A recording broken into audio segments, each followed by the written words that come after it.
17 शांति दूत श्री कृष्ण। शांति दूत श्री कृष्ण।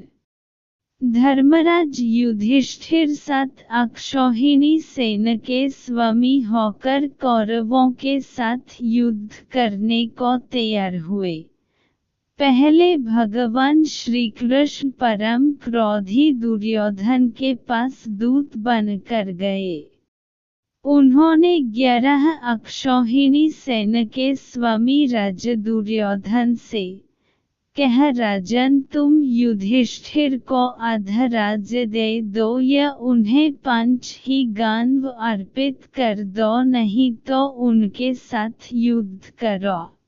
श्री कृष्ण की बात सुनकर दुर्योधन ने कहा, मैं उन्हें सुई की नोक के बराबर भूमि भी नहीं दूंगा, उनसे युद्ध अवश्य करूंगा। ऐसा कहकर वह भगवान श्री कृष्ण को बंदी बनने के लिए उद्यत हो गया। उस समय राज्यसभा में भगवान श्री कृष्ण ने अपने परम दुर्धर्ष विश्वरूप का दर्शन कर दुर्योधन को भयभीत कर दिया। फिर विदुर ने अपने घर ले जाकर भगवान का पूजन और सत्कार किया। तदनंतर वे युधिष्ठिर के पास लौट गए और बोले, महाराज आप दुर्योधन के साथ युद्ध कीजिए। युधिष्ठिर और दुर्योधन की सेनाएं कुरुक्षेत्र के मैदान में जा डटी। अपने विपक्ष में पितामह भीष्म तथा आचार्य द्रोण आदि गुरुजनों को देखकर अर्जुन युद्ध से विरत हो गए। तब भगवान श्री कृष्ण ने उनसे कहा, पार्थ भीष्म आदि गुरुजन शोक के योग्य नहीं है। मनुष्य का शरीर विनाशशील है, किंतु आत्मा का कभी नाश नहीं होता। यह आत्मा ही परब्रह्म है, मैं ब्रह्म हूँ। इस प्रकार तुम उस आत्मा को समझो।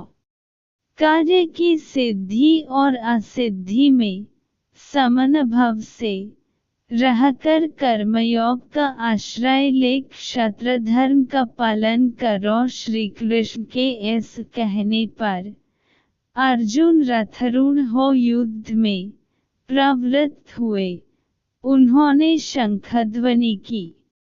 दुर्योधन की सेना में सबसे पहले पितामह भीष्म सेनापति हुए। पांडवों के सेनापति शिखंडी थे। इन दोनों में भारी युद्ध छिड़ गया। भीष्म सहित कौरव पक्ष के योद्धा उस युद्ध में पांडव पक्ष के सैनिकों पर प्रहार करने लगे और शिखंडी आदि पांडव पक्ष के वीर कौरव सैनिकों को अपने बाणों का निशाना बनाने लगे। कौरव और पांडव सेना का वह युद्ध देवासुर संग्राम के समान जान पड़ता था। आकाश में खड़े होकर देखने वाले देवताओं को वह युद्ध बड़ा आनंददायक प्रतीत हो रहा था। भीष्म ने 10 दिनों तक युद्ध करके पांडवों की अधिकांश सेना को अपने बाणों से मार गिराया।